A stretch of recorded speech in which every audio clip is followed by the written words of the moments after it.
네, 오늘 말씀을 통하여서 또한 하나님께서 주시는 귀한 은혜가 저 우리 모두에게 경험되어지길 원합니다.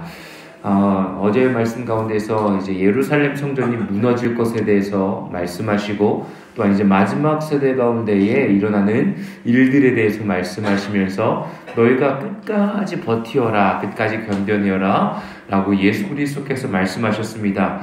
그래서 진짜 주후 70년에는 예루살렘 성전이 로마에 의해서 완전히 무너지게 되어집니다. 그래서 지금 어떻게 보면 통곡의 벽 하나가 남아있지 않습니까? 그래서 유대인들은 그 슬픈 마음을 그 통곡의 벽에서 눈물을 흘리면서 기도하고 여전히 기도하고 있습니다.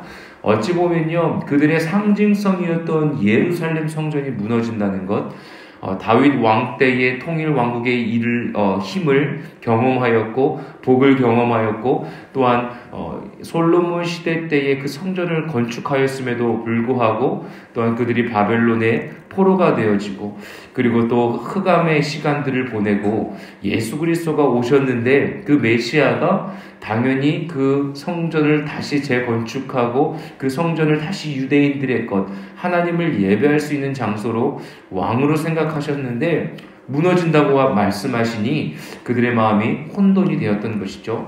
하나님께서는 겉만 외식하는 자들의 모습이 아니라 진정으로 성령에 충만한 성전이 세워지기를 원하셨던 것입니다.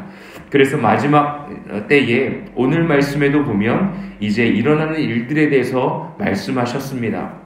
뭐라고 기록되어 있습니까?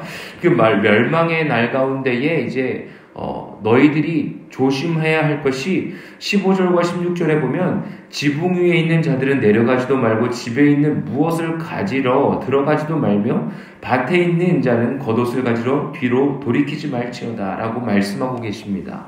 그 마지막 때 가운데에 일어나는 일들 속 안에서 너희가 너의 육신의 것들 때문에 너의 육신의 것들 때문에 하나님 아버지 앞에 나아가는 일보다 너희들의 밭에 다시 돌아가는 것, 그리고 너의 밭에서부터 너의 겉옷을 가지러 가는 것, 지붕 위에서 밑으로 무엇을 가지러 가려는 너희들의 그 모습들을 삼가하라라고 말씀하시는 겁니다. 이게 막 일을 하는 것, 그래서 지금 우리가 이 세대를 살아갈 때에 그러면 기도 생활만 해야 되고 신앙 생활만 해야 된다는 어떤 제가 늘 말씀드리지만 이 하나님의 말씀을 이분법적으로 우리가 너무나 받아들이면 안 됩니다. 이거 아니면 또 그런 식으로 받아들이는 것이 아니죠. 분명한 것은요, 이 마지막 시기 가운데에 하나님의 말씀과 하나님 아버지 앞에 나아가는 것보다 우리의 육신의 것들에 더 매여있을 때가 너무나 많이 있지 않습니까? 우리가 마음이 빼앗길 때가 너무나 많이 있지 않습니까? 우리가 이 세상에 살아가면서 먹고 사는 것, 입고 사는 것, 또한 많은 사람들에게 존경받으면서 사는 것, 그 모든 것 다 중요합니다.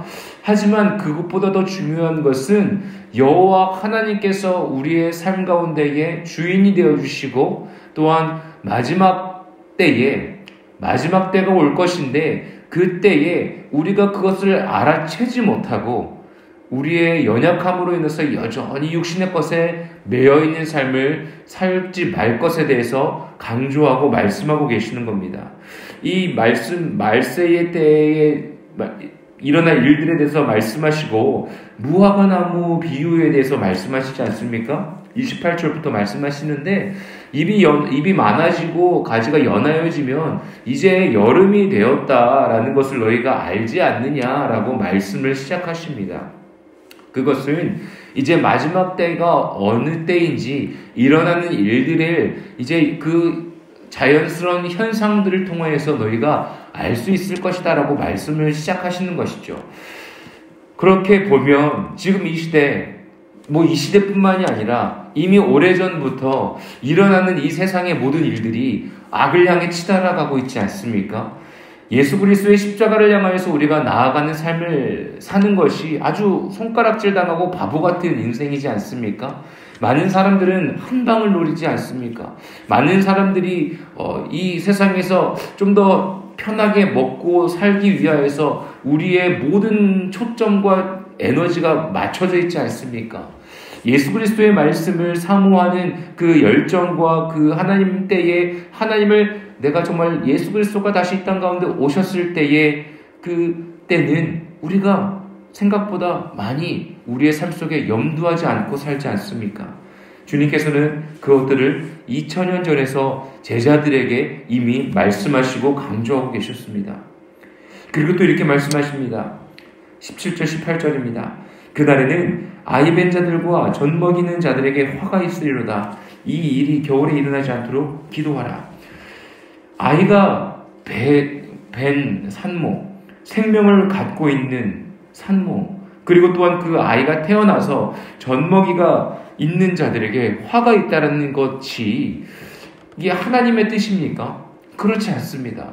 새로운 생명, 하나님의 형성을 닮은 생명을 품고 있고 그 생명을 품고 생명에 태어났는데 그러면 너무나 복되고 복된 것인데 마지막 때에는 생명의 잉태가 생명을 그리고 또한 가꾸고 아이를 양육하는 것 자체가 아주 그냥 저주스러운 시대가 되어진다는 것입니다.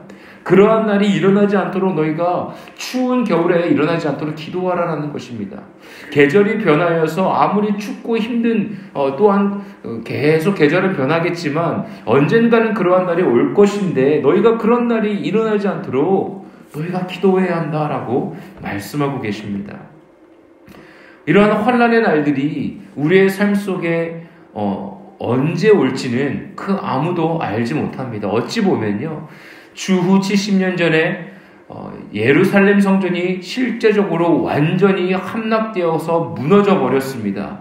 어찌 보면 이미 마지막 때는요. 이 시간 예수 그리스도께서 십자가에서 죽으시고 부활하시고 그들의 마음 가운데에 오신 메시아를 알아보지 못한 그때부터 이미 마지막 때를 살아가고 있는지도 모릅니다.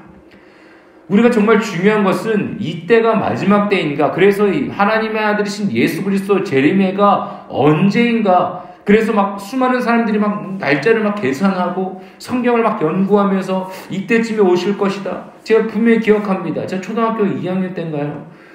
한 분이 오셔서 우리 원로 목사님이랑 한참 동안 대화하고 가셨는데 뭐 이렇게 대화 내용이 아주 초등학교 2학년에서 정확하게 기억은 안 나지만 그때 왜 기억나십니까? 한참 재림하시는 예수님이 오신다고 혹시 기억하십니까?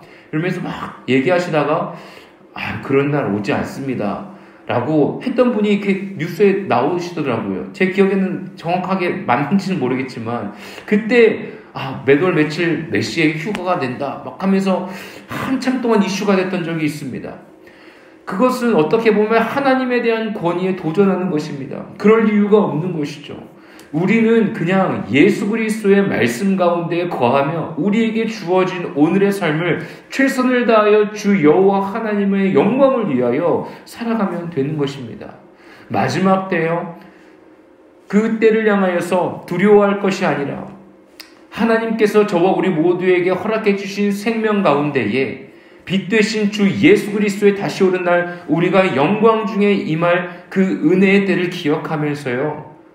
오늘의 말씀처럼 세상에 매여 있는 자, 이 세상 가운데서 부르심을 받은 자로서 예수 그리스도의 발자취를 열심히 따라 살아가다 보면 주님께서 주시는 귀한 영광의 열매가 저와 우리 삶에 맺어질 줄로 믿습니다. 또한 어떤 것을 조심하라고 말씀하십니까? 22절과 23절에 보면요. 거짓 그리스도인들과 거짓 선지자들이 일어나서 이적과 기사를 행하여 할 수만 있으면 택하신 자들을 미혹하려 하리라. 너희는 삼가라. 내가 모든 일을 너희에게 미리 말하였노라. 아까 15절 16절은 이 세상의 것들에 너무 매여있지 말라고 말씀하셨죠. 너희가 그날에 너희들 것을 취하려고 다시 돌아가지 마라. 롯이 소돔과 고모라가 무너질 때 그 아내가 뒤를 돌아갔을 때 소금 석상이 되었던 것처럼 돌기둥이 되었던 것처럼 그 뒤를 돌아보지 말라는 거예요. 육신의 것들에 너무 매여있지 말라는 거예요. 근데 반대로요. 22절과 23절은요. 너무나 영적인 것들에 미혹되어가지고 거짓 선지자가 되어서 그들이 눈에 보이는 이적과 기사를 행하여서 할 수만 있으면 많은 사람들을 미혹하려 한다라고 말씀하고 계십니다. 그래서 그 모든 것들을 삼가라라고 말씀하시는 것이죠. 균형이 필요한 겁니다. 세상에서 살면서 너무나 영지주의 막 해석하는 것들. 그래서 우리 사도행전 말씀에도 보면 그 시대에도 거짓 선지자가 나오지 않습니까? 마술을 하는 자들이 나오지 않습니까? 그래서 많은 사람들의 마음을 미혹하지 않습니까? 이방신을 믿는 자들이 와, 그들이 막 열광하면서 사람들을 미혹하지 않습니까? 사랑하는 저와 우리 모든 성도님들이요, 하나님께서 주신 저와 우리 모두에게 주신 이 현실의 삶 속에서 우리가 잘 분별할 수 있는 믿음의 삶을 살길 원합니다. 어제 말씀에 뭐라고 말씀하셨습니까? 그 마지막 때에 너희가 수많은 사람들 앞에 서게 될 것이고 미혹되는 사람들 앞에 서게 될 것이고 그들에게 또한 비판과 어려움을 당할 때에 두려워하지 말아라. 너희 안에 계신 성령께서 너희가 말할 것들을 허락해 주시겠다라고 말씀하시지 않습니까? 이 세상을 살아갈 때요, 균형 있는 삶을 살아갈 때요, 최선을 다하며 주님께서 맡겨주신 일들, 사명들을 감당하며 나아갈 때요, 나와 동행하시는 성령님께서 주시는 은혜로 저 우리 모두는 승리하는 삶을 살게 될 것입니다. 그때요, 마지막 때에 이제 24절부터 27절까지 보면 흑암이 임할 거라고 말씀하십니다. 근데 또 흑암 가운데에, 아무 빛이 없는 가운데에 26절에 보면 그때에, 흑암의 때에 인자가 구름을 타고 큰 권능과 영광으로 오는 것을 사람들이 보리라. 어둠 가운데에요, 빛 대신 존재이신 예수 그리스도가 다시 이 땅에 임하실 것이라고 말씀하고 계십니다. 어둠과 빛이 공존합니다. 어둠 가운데의 빛이요, 작은 빛도 너무나 환하게 빛나지 않습니까? 흑암 같은 어둠 가운데에 빛 되신 예수 그리스도가 저와 우리 모두에게 임하는 그날, 두려움의 날이 아닙니다.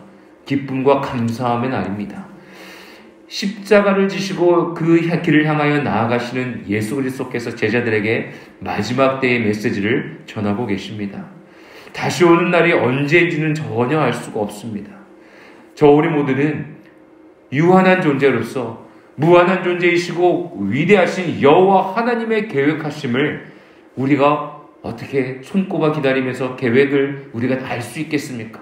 전혀 우리가 알 수 없는 연약한 존재로서 우리의 구원자 되신 예수 그리스도를 의지하며 신뢰하며 그 십자가의 길의 여정에 동참하는 저 우리 모든 성도님들 되시길 예수님 이름으로 축복합니다. 그럴 때 분명히 우리의 삶 속에 다시 오실 그 예수 그리스도를 기대하며 기뻐하며 더 나아가서 흑암 가운데에 허덕이고 있는, 죽음 가운데에 허덕이고 있는, 아픔 가운데에 괴로워하고 있는 자들을 향하여 따뜻한 십자가의 구원의 손길을 내보낼 수 있는, 내어줄 수 있는, 하나님의 사랑을 흘려보낼 수 있는, 이 세상 가운데서 이 땅 가운데에 매여있는 자가 아니라 하늘 가운데에 매여있는 자로서 승리하며 생명을 살리는 주님의 자녀가 되시기를 예수님의 이름으로 간절히 축복합니다. 아멘.